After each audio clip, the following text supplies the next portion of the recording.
Good morning dear student, कैसे हैं आप सभी? बहुत बढ़िया। आज इस वीडियो सेशन के अंदर हम बात करेंगे रेस्पिरेटरी क्वेश्चन के बारे में कि डिफरेंट डिफरेंट रेस्पिरेटरी सबस्ट्रेट जो होते हैं उनका आरक्यू क्या होता है, दैट मीन उनका रेस्पिरेटरी क्वेश्चन क्या है, उसके बारे में बात करेंगे। बेटा नीट के हिसाब से जब आप बात करते हो इस टॉपिक को लेके तो बहुत इंपॉर्टेंट टॉपिक है।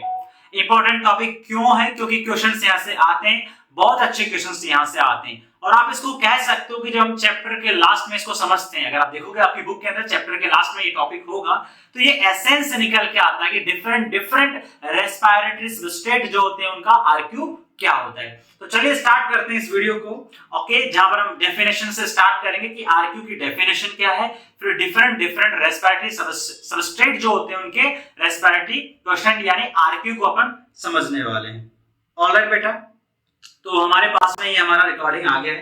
ठीक है बेटा, तो आपको सब कुछ रेडी मिल जाएगा यहाँ पर पीपीटी के फॉर्म में अपन ने सब बना रखा है, सो डोंट वरी। ओके, तो टॉपिक क्या है सबसे पहले आप इसको समझिए। टॉपिक है हमारा बेटा रेस्पिरेटरी क्वेश्चन, ये हमारा टॉपिक हो गया एक्चुअली। करेक्ट बेटा, इंपॉर्टेंट टॉपिक है किसके हिसाब से बेटा? नीट के हिसाब से it is very very important topic. तो आप लिख लो नीट 24 के अंदर, है ना, दैट मीन 2024 जो कि नेक्स्ट ईयर आप एग्जाम देंगे वहां पर आपको इसका क्वेश्चन देखने को मिल सकता है। ऑलराइट बेटा, थोड़ा सा पसीना आ रहा है, चश्मा निकाल लेते हैं हल्का सा कपड़ा। ओके, थोड़ा साइड रख देते हैं इसको, लाइटिंग आज ठीक है तो ज्यादा दिक्कत नहीं देगा। ऑलराइट बेटा, तो चलिए बात करते हैं व्हाट इज आरक्यू। शॉर्ट में क्या बोलेंगे इसको अपन? शॉर्ट में इसको अपन आरक्यू बोलने वाले बेटा। क्या बोलने वाले इसको? शॉर्ट में अपन आरक्यू बोलने वाले। करेक्ट बेटा, चलिए होता क्या है आरक्यू, इसको समझिए आप। तो आरक्यू क्या होता है? एक रेशियो होता है बेटा।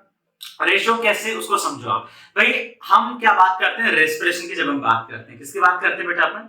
जब हम रेस्पिरेशन की बात करते हैं, रेस्पिरेशन के बारे में, तो रेस्पिरेशन में आपको पता है एक चीज बहुत इंपॉर्टेंट होती है, और पता है वो चीज क्या है बेटा?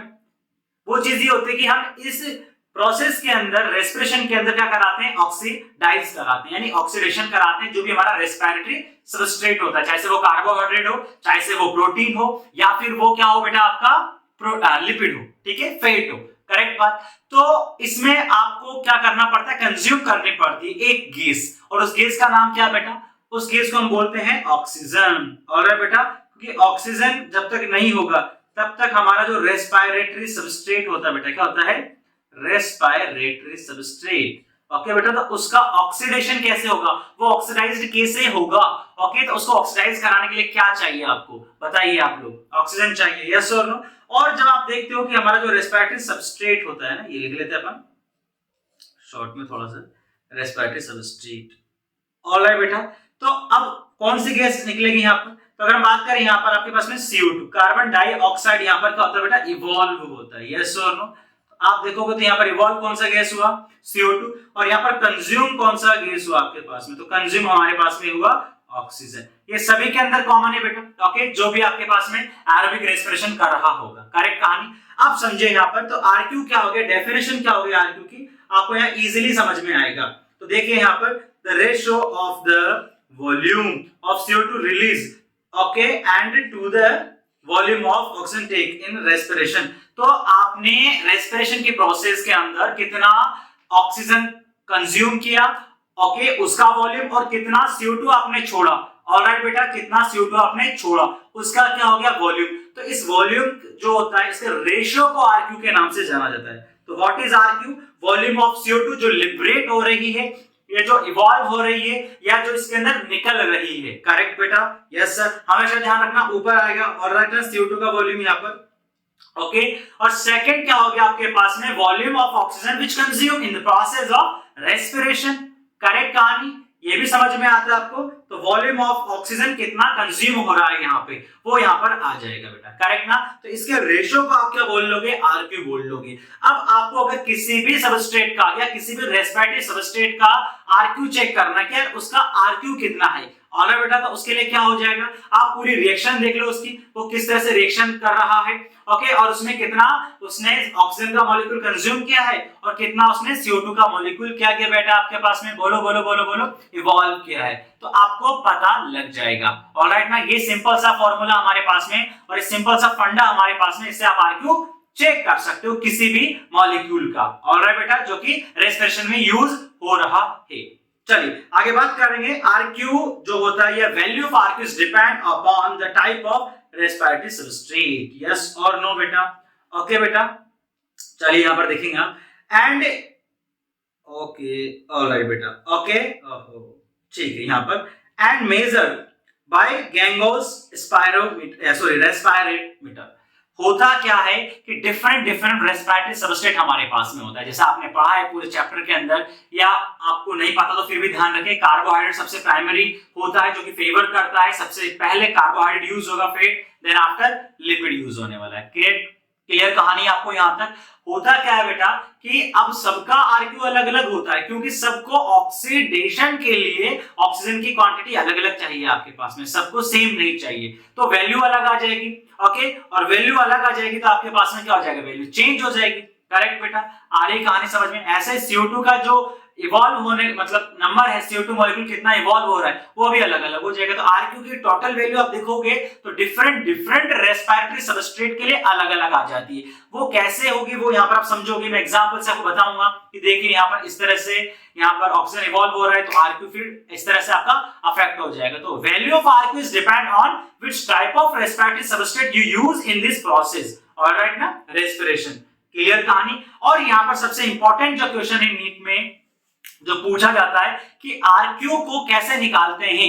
ओके बेटा, तो आरक्यू को निकालने की हमारे पास में एक बहुत ही बढ़िया टेक्निक है, और उस टेक्निक को, उस मशीन को, उस मेजरमेंट यूनिट को हम क्या कहते हैं बेटा? गैंगोस रेस्पिरोमीटर बोलेंगे। क्या बोलेंगे इसको? रेस्पिरोमीटर बोला जाता है। ऑलराइट बेटा, तो यहाँ पर आप चेक कर सकते हो, ये बहुत इंपॉर्टेंट कॉन्सेप्ट हो गया आपके पास में, ये टर्म आप ध्यान रख सकते हो नीट के हिसाब से। क्लियर बेटा? तो देखिए कुछ कुछ पॉइंट्स मैंने आपको बताया। अच्छा, इससे भी क्वेश्चन आता है बेटा ना, वो पूछ लेता है कई बार इसको मिस इंटरप्रेटेट करके कि वो दे देगा कि वॉल्यूम ऑफ ऑक्सीजन इवॉल्व हो रहा है, okay, then after volume of CO2 consume हो रहा है। तो इस तरह से वो क्या कर सकता है, आपको कंफ्यूज कर सकता है, और कंफ्यूज करने के बाद आपको ये चीज दे देगा। तो वहां आपको समझना है कि यार राइट हमने क्या समझा था, उसके हिसाब से आपको अप्लाई करके आंसर देना है। बहुत बच्चे देखे हैं हमने, बहुत इजीली क्या कर देते हैं, वो इसको मतलब गलत कर देते हैं। क्यों? क्योंकि वो शायद इतना डीप में, इतना बारीकी से नहीं समझ पाते कि हमारे साथ इस तरह से एग्जामिनर खिलवाड़ कर सकता है। तो आप इस चीज से सतर्क रहें, बच के रहें बेटा। ओके, चलिए आगे बात करेंगे। जैसे अगर रेस्पिरेशन की प्रोसेस में रेस्पिरेटरी मॉलिक्यूल की फॉर्म में अगर कार्बोहाइड्रेट यूज आता है तो क्या होगा आपके पास में? करेक्ट बेटा, तो ये कार्बोहाइड्रेट हमारे पास में है, देखो यहाँ पर अच्छे से दिख जाएगा आपको।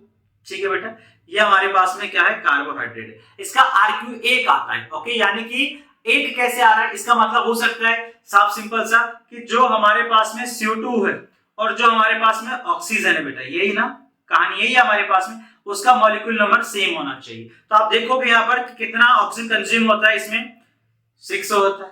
ठीक है, सॉरी, कितना ऑक्सीजन कंज्यूम हो, ऊपर आ जाएगा हमारे पास में, इसको हटाते हैं बेटा। ओके, ठीक है बेटा, तो कितना आपका CO2 निकल रहा है? यहाँ पर CO2 6 आ रहा है, तो 6 CO2 कर दिया आपने, और ऑक्सीजन का कितना? 6, तो वैल्यू कितना आ जाएगा? 1। तो आप देखोगे कार्बोहाइड्रेट, कार्बोहाइड्रेट के बहुत सारे एग्जांपल हो सकते हैं आपके पास में, starch, sucrose, glucose, fructose. Alright बेटा, जितने भी टाइप की शुगर आपने बायोमोलिक्यूल चैप्टर में पढ़ रखी होगी, या जितने भी शुगर के नाम आपको पता है, वो सब यहाँ पर आ जाएंगे। आई होप आपको ये चीज समझ में आई। तो आरक्यू कितना हो जाएगा बेटा? ओके, आरक्यू हमारे पास में आ जाएगा 1। चलिए बात करते हैं फेट्स के बारे में। बात करो बेटा, किसके बारे में बात करेंगे? फेट्स के बारे में। ओके, फेट की बात करते हैं। फेट या ऑयल की बात कर सकते हो। कई बार क्या होता है, वो आपको कैसे पूछेगा कि वो डायरेक्टली फेट ना बोल के या ऑयल ना बोल के उनका रिसोर्स बोल देगा। जैसे आपने बोल दिया आपको कि जैसे मस्टर्ड ऑयल, ठीक है, तो मस्टर्ड सीड में मेजरली क्या होगा, आपका ऑयल निकलेगा, उससे ग्राउंड नट्स ऑयल निकलेगा। ठीक है, कुछ प्रोटीन्स भी होता है उसके अंदर। तो इस तरह से आपको इनडायरेक्टली पूछ सकता है, इस बात का भी आपको ध्यान में रहना चाहिए। क्लियर कहानी बेटा? आगे समझो। तो एक्चुअली क्या होता है, जो आरक्यू होता है वो कितना आएगा बेटा? फेट का आरक्यू कितना होता है बेटा? फेट का आरक्यू होता है हमारे पास में 0.7। कैसे आया समझो। यहाँ पर ये आपके पास में एग्जांपल दे रखा है हमारे पास में, ठीक है बेटा, और ये आपके पास में CO2 है और ये ऑक्सीजन है हमारे पास में। तो कैसे, तो आरक्यू आप चेक करोगे फेट का, तो यहाँ पर देखो क्या निकल के आएगा हमारे पास में कहानी। तो आप क्या कर दो यहाँ पर कि यार ये देखो 145 वैल्यू आ गया आपके पास में सॉरी 102 आ जाएगा, ऑक्सीजन का है ये वैल्यू। चलो इसको वापस लिखता हूं मैं, और यहाँ मैंने लिख दिया 102, ये CO2 का वॉल्यूम आ गया, और 1, तो इसको आप करोगे तो कितना आएगा, अप्रोक्सीमेटली 0.7 के समथिंग आ जाएगा। क्लियर कहानी बेटा। अच्छा आगे बात करते हैं फेटी जो सीड होते हैं जर्मिनेट जैसे कैस्टर, उसका भी कितना आता है, RQ 1 से कम आ जाएगा आपके पास में। क्लियर कहानी यहाँ पर। तो आप देख सकते हो फेट का RQ 1 से कम है, जर्मिनेटिंग जो सीड्स होते हैं जो कि फैटी सीड्स हैं उनका भी RQ कितना आ रहा है, 1 से कम आ रहा है। क्लियर बात बेटा। At the time of formation of fatty seed, यानी कि जब आपके पास में क्या हो रहा होता है, maturing fatty seed, RQ is more than 1। Okay, क्योंकि इस प्रोसेस में क्या होता है, आपके पास में CO2 गैस बहुत ज्यादा रिलीज होती है, ओके, और ऑक्सीजन बहुत कम कंज्यूम हो रही है। तो यहाँ पर ध्यान रखने वाली बात आपके पास में आ गई कि सीड जब जर्मिनेट हो रहा होता है RQ क्या होता है आपके पास में, RQ क्या हो रहा होता है आपके पास में, 1 से कम होगा। लेकिन जब सीड बन रहा है, यानी कि सीड फॉर्मेशन हो रहा है, ओके, यानी at the time of formation of fatty acid, इस समय पे क्या होता है बेटा आपके पास में कि जो RQ होता है इज मोर देन 1 होता है, because CO2 is more, CO2 बहुत मतलब रिलीज होती है, CO2 ज्यादा रिलीज हो रही है और ऑक्सीजन कम कंज्यूम हो रही है। जबकि ऊपर का जो केस था हमारे पास में कि जब सीड जर्मिनेट हो रहा हो, दोनों के अंदर अलग है। तो यहां से बहुत प्यारा क्वेश्चन आपका बन सकता है नीट का, तो आप समझे ना, नीट में इस चीज को आप ध्यान जरूर रखें। चले बेटा, तो मैं लगा देता हूं, नीट के हिसाब से ये लाइन भी बहुत इंपॉर्टेंट हो जाती है आपके लिए। क्लियर कहानी बेटा। आई होप आपको चीज समझ में आई यहां तक। आगे चलिए, आगे बात करेंगे ऑर्गेनिक एसिड की बात करते हैं। एक्चुअली क्या होता है जब आप बात करते हो सकुलेंट प्लांट्स के बारे में, जिनको जीरोफाइट्स भी बोलते हैं अपन, है ना, जीरोफाइट प्लांट्स बोल दो या सकुलेंट प्लांट्स बोल दो।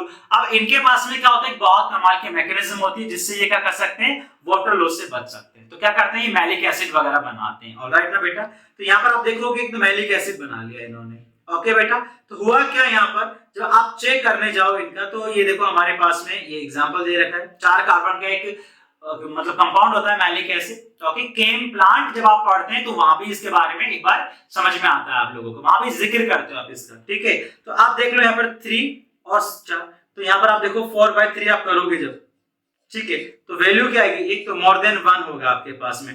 जैसे ऑक्जेलिक एसिड जो होता है बेटा, ऑक्जेलिक एसिड का RQ कितना आएगा, यहाँ पर 4 दे रखा है, और सिट्रिक एसिड का कितना होता है, 1.3 होता है हमारे पास में। कितना होता है बेटा, 1.3 होता है। ओके, ध्यान रह जाएगा आप लोगों को, आप इसको समझिए। जैसे मैं आपको समझाता हूँ ऑक्जेलिक एसिड के बारे में, थोड़ा सा बताता हूँ यहाँ पर मैं ऑक्जेलिक एसिड का कैसे। तो ऑक्जेलिक एसिड की रिएक्शन में लिख रहा हूँ यहाँ पर, देखो बेटा, तो 2, ओके बेटा, और ये हमारे पास में हो गया COH, ये ऑक्जेलिक एसिड हो गया। ठीक है, अब इसमें ऑक्सीजन हमारे पास में हो गया, और ये रहा।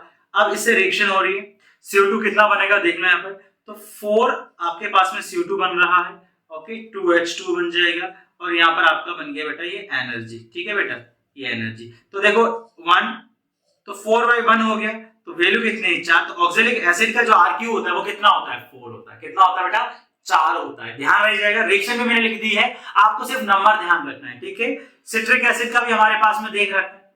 ठीक है, सिट्रिक एसिड का भी आप चेक कर सकते हो यहाँ पर। ठीक है, ओके, चलिए आगे बात करते हैं अपन इनकम्प्लीट ऑक्सीडेशन ऑफ कार्बोहाइड्रेट, कि कार्बोहाइड्रेट का जब इनकम्प्लीट ऑक्सीडेशन होता है, ठीक है, तो इन केम प्लांट्स ड्यूरिंग नाइट, ये भी देख सकते हो आप, ये लो एक और एग्जांपल आ गया हमारे पास में। ठीक है, तो यहां भी आप समझ सकते हो केम प्लांट के बारे में अभी बात कर रहे थे अपन।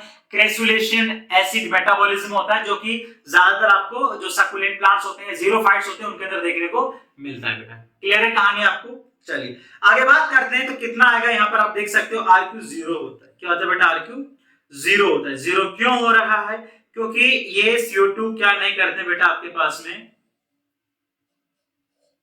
प्रोड्यूस नहीं करते। तो CO2 कितना, 0।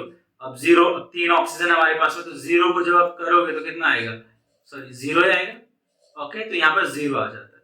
क्लियर कहानी। ठीक है, प्रोटीन का RQ आप देखते हो तो कितना आता है, 0.8 से लेके 0.9 के समथिंग आता है, और मोस्ट प्रोबेबली जो आंसर जाता है नीट के अंदर वो जाता है 0.9।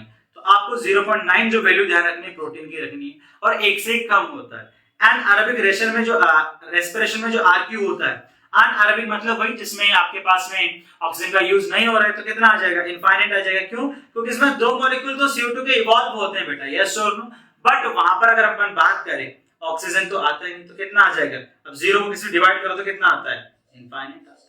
तो ये कुछ वैल्यूज है आरक्यू की जो आपको पता होनी चाहिए बेटा। यस और नो, अगर किसी तरह का कोई भी दिक्कत हो आपको तो आप बता सकते हो बेटा।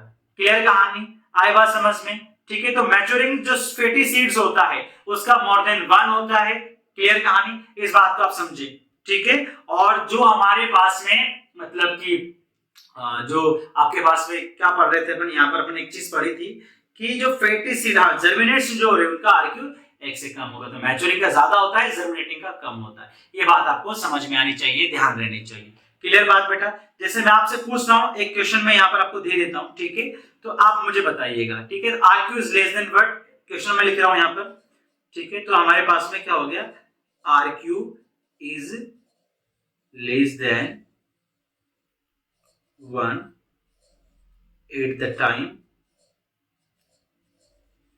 at the time of respiration of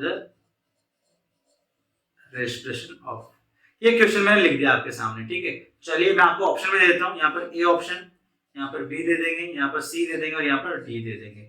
ठीक है, तो यहाँ पर मैं देता हूं आपको स्टार्च, यहाँ पर मैं रख देता हूं आपके लिए शुगर केन।